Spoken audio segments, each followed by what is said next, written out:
बूढ़ी महिला रोहतास के data entry operator के पास जाती है और कहती है कि हमको वृद्धा महिला का जो पेंशन आता है वो लेना है।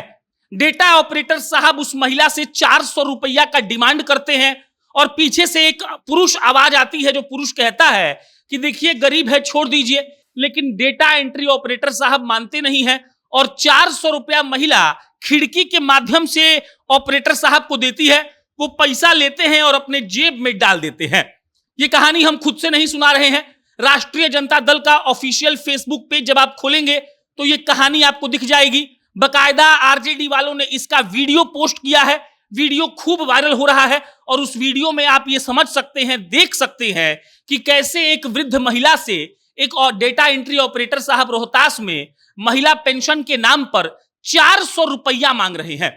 महिला 400 रुपया दे भी रही है और इसी वीडियो को डालते हुए आरजेडी वाले लिखते हैं चैन से सो रहे हैं तो जाग जाइए, क्योंकि नीतीश बीजेपी राज ने बिहार में इतना अफसरशाही बढ़ा दिया है कि अब निशक्त, अशक्त, वृद्ध, असहाय और विधवाओं के हिस्से का सरकारी मदद के रूप में खाना पूर्ति वाला नाम मात्र का थोड़ा बहुत मिलने वाला पैसा भी सरकारी गिद्ध लोग झटक जा रहे हैं।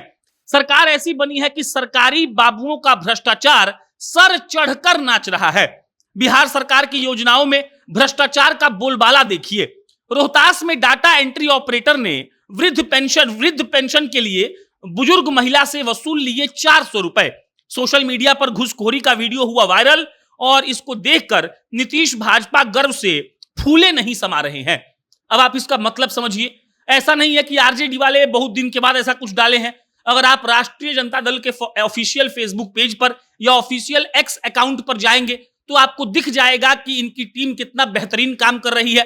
ये लोग रोज बिहार की उन घटनाओं को खोज कर लाते हैं जो गलत हो रही हैं। लोगों से अगर कोई घूस ले रहा है तो उसका वीडियो है, कोई आदमी बता रहा है कि तेजस्वी यादव को क्यों सीएम बनना चाहिए तो उसका वीडियो आपको वहां पर मिलेगा। और ये लोग सीधा सीधा नीतीश कुमार की सरकार को रोज घेरते हैं और उनको इस बात का एहसास दिलाते हैं कि क्यों नीतीश कुमार को बिहार का मुख्यमंत्री नहीं रहना चाहिए। आप जानते हैं कि जो पेंशन मिलता है, वृद्धा पेंशन, वो अपने बहुत कम मिलता है और एक महीना में हर बार तो मिलता भी नहीं है, 3-4 महीना बाद मिलता है। उसमें से भी अगर 400 रुपया कोई ले रहा है तो इससे ज्यादा दुख की बात कोई नहीं हो सकती है। और तेजस्वी यादव की जो टीम है वो इसी बात के पीछे पड़ी हुई है कि कैसे भी नीतीश कुमार के हर गलत काम को, नीतीश कुमार के सरकार में कोई भी गलत काम हो रहा है तो उसको हम लोगों के बीच पहुंचाएंगे और लोगों से ही सवाल पूछेंगे कि भाई आप बताइए कि जो ये हो रहा है वो कितना सही हो रहा है। इसका मतलब ये भी आप समझ सकते हैं कि 2025 की तैयारी में कोई कसर आरजेडी वाले छोड़ना नहीं चाहते हैं। हम बार बार ये कहते हैं, पिछले 2-3 सालों में जिस तरीके से आरजेडी ने अपने सोशल मीडिया टीम को और अपने सोशल मीडिया अकाउंट्स को स्ट्रॉन्ग किया है, मजबूत किया है, वैल्यूएबल बनाया है, वैसा काम बिहार में कोई राजनीतिक पार्टी नहीं कर रही है।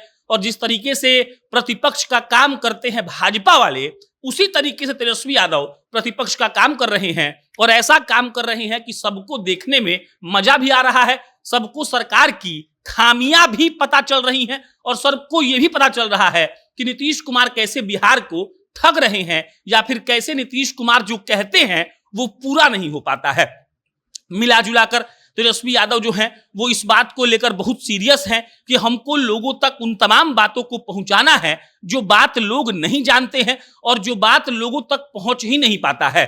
जंगल राज के नाम पर तेजस्वी यादव, लालू यादव, राबड़ी देवी, लालू परिवार कह लीजिए या आरजेडी कह लीजिए, इन लोगों को हमेशा से घेरा गया है। कहा गया है कि इन लोगों के राज में जंगल राज था, लेकिन तेजस्वी यादव अब इस बात को उल्टा करने के प्रयास में है और रोज तेजस्वी यादव कुछ ऐसा पोस्ट करते हैं, कुछ ऐसी जानकारी सामने लाते हैं जिससे ये मालूम चलता है कि जंगल राज सिर्फ तेजस्वी यादव के सरकार में नहीं था। लालू यादव के राज को सिर्फ जंगल राज नहीं कहा जा सकता है, अपितु नीतीश कुमार के सरकार को भी जंगल राज कहा जा सकता है और वो लोग भी कोई बहुत शानदार काम नहीं कर रहे हैं।